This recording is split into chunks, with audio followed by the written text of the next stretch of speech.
Hello good morning, welcome to the channel. My name is Tarun Gandhi. पहले global market से शुरुआत करते हैं, starting with the US markets.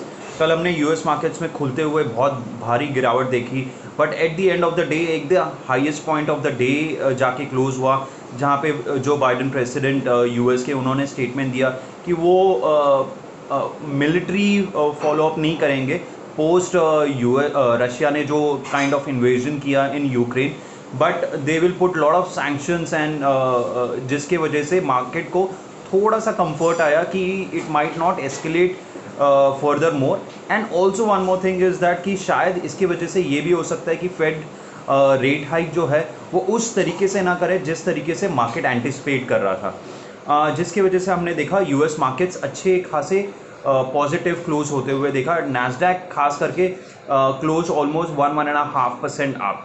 In case of the Asian markets, वो भी जो कि यूएस मार्केट्स को जनरली फॉलो करते हैं, वहाँ पे भी ट्रेंड हम पॉजिटिव देख रहे हैं, और हम देख रहे हैं करीबन 1 से 1.5% अपसाइड, खास करके एसजीएक्स निफ्टी में। Nikkei, Hang Seng and Shanghai, they are trading almost like a half to quarter to 1% higher. और उसके साथ साथ और दो तीन चीज़ें हैं। ब्रेंट क्रूड ड्रॉप फ्रॉम $105, कल जो इंट्राडे किया था ब्रेंट क्रूड ने, वहाँ से वो $101 के आसपास आ चुका है, अभी भी $100 के ऊपर है। Gold is which is considered to be a hedge against the inflation as well as the uncertainty in the global market. वहाँ पे भी हमने 1975 का जो हाई बनाने के बाद अब it is trading at closer to 1910।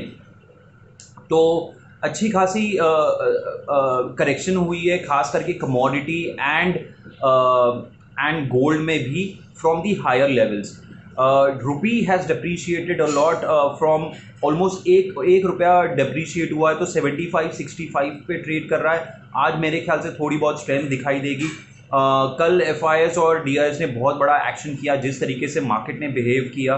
6,448 crore की एफआईएस ने बिकवाली की, उसके सामने डीआईएस ने करीबन 7,668 करोड़ की खरीदारी की है।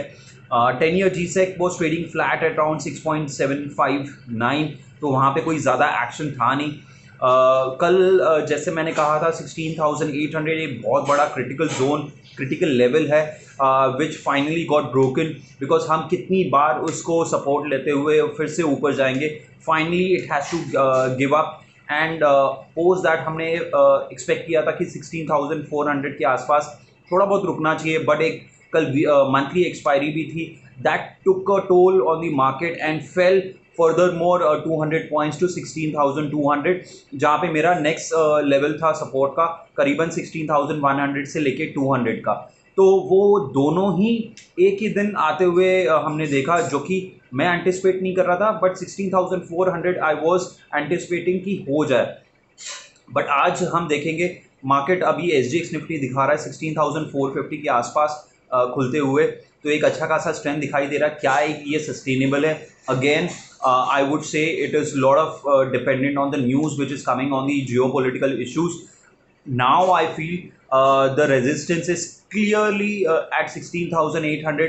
Easy नहीं होगा 16,800 निकालना, अब ये बहुत बड़ा रेजिस्टेंस बनता है, प्रोवाइडेड अगर हम आज या कल में ये 16,800 ब्रेकआउट कर लेते हैं on the upside, then I would consider this fall as a false breakdown. But otherwise अगर ये 2-3 दिन सस्टेन करता है, then I would say 16,800 would be a major resistance over the next few days, weeks also. क्योंकि मैंने कल भी mention किया था, वीकली चार्ट्स तो थोड़ा वीक लग ही रहा था काफ़ी दिन से।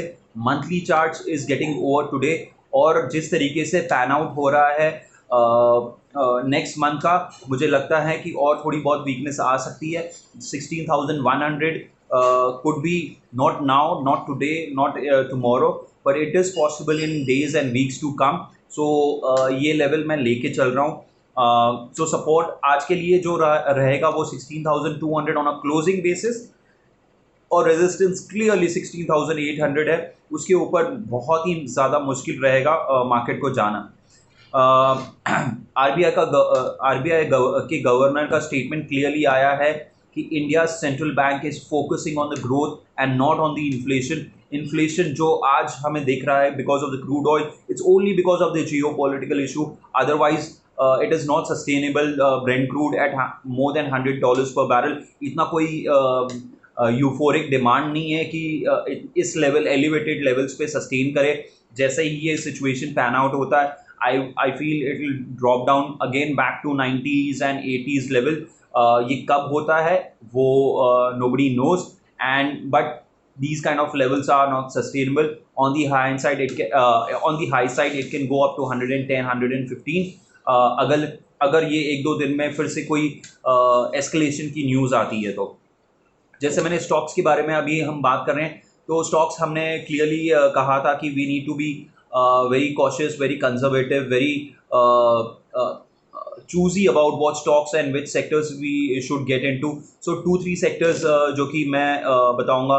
एक है textile sector, it has corrected a lot.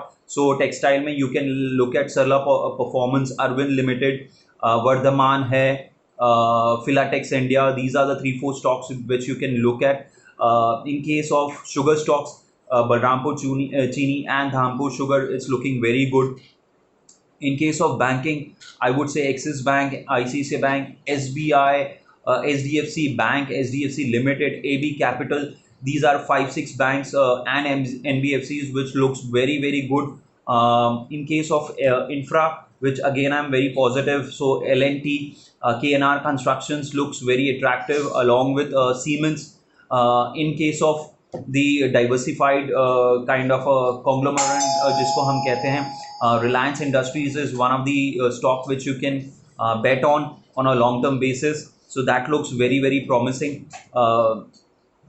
इसके अलावा अगर हम बात करें Asian paints, at every fall मुझे लगता है कि the best buy would be when the quarterly results comes out in the month of April. मुझे लगता है वो पैनिक, जो क्योंकि नंबर्स बहुत बुरे रहने वाले हैं बिकॉज ऑफ दी इनके रॉ मटेरियल है क्रूड ऑयल, और अगर क्रूड इस लेवल पे है तो हाउ इज इट सस्टेनेबल, उनके मार्जिन्स इम्पैक्ट होंगे, उनके बॉटम लाइन इम्पैक्ट होगा, और ये क्लियरली विजिबल होगा हमारे क्वार्टरली रिजल्ट्स में।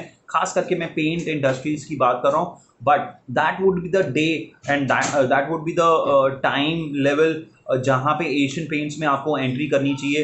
तो मेरा क्लियरली डिफाइंड है कि मुझे कब किस दिन लेना है, खास करके पेंट इंडस्ट्रीज को। So Asian paints, Berger paints, any आप स्टॉक पेंट इंडस्ट्री में देख लीजिए, वहाँ पे आपको लेना चाहिए ऑन द रिजल्ट डे और आसपास, उसके आसपास या पोस्ट रिजल्ट में भी 1-2 दिन के आसपास। मेरे ख्याल से बॉटम तभी बनेगा एशियन पेंट्स और पेंट इंडस्ट्री खास करके।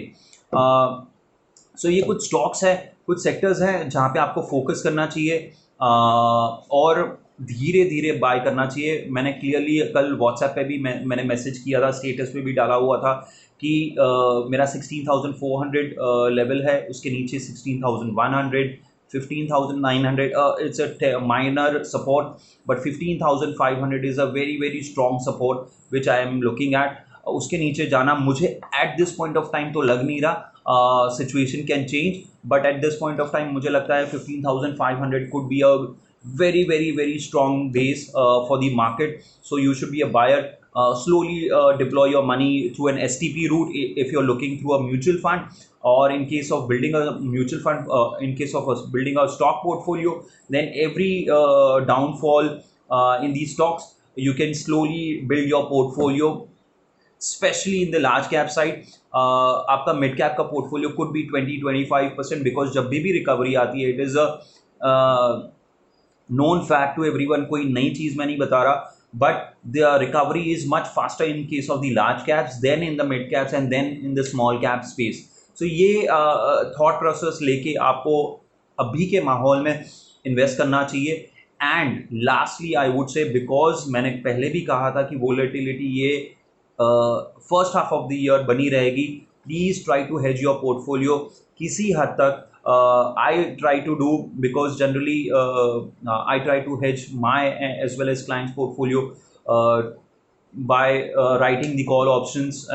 वो भी आपको किस तरीके से करना है ये आपको समझना होगा, या किसी आपके इन्वेस्टमेंट एडवाइज़र से एडवाइस लेके वो करना होगा, किस तरीके से आप स्ट्रैटेजी करोगे। बट अगर आपको डाउनसाइड किसी हद तक आपको प्रोटेक्ट करना है तो hedging should be the way at least for the next 2-3 months, and then we'll see how to play out the portfolio. So with this I'll close this video. अगर ये वीडियो आपको अच्छा लगा तो प्लीज़ लाइक एंड सब्सक्राइब कीजिए, अपने friends family groups में share कीजिए, और अगर आपके कोई फीडबैक या कमेंट्स हैं तो प्लीज़ मेंशन कीजिए कमेंट बॉक्स में. So thank you so much.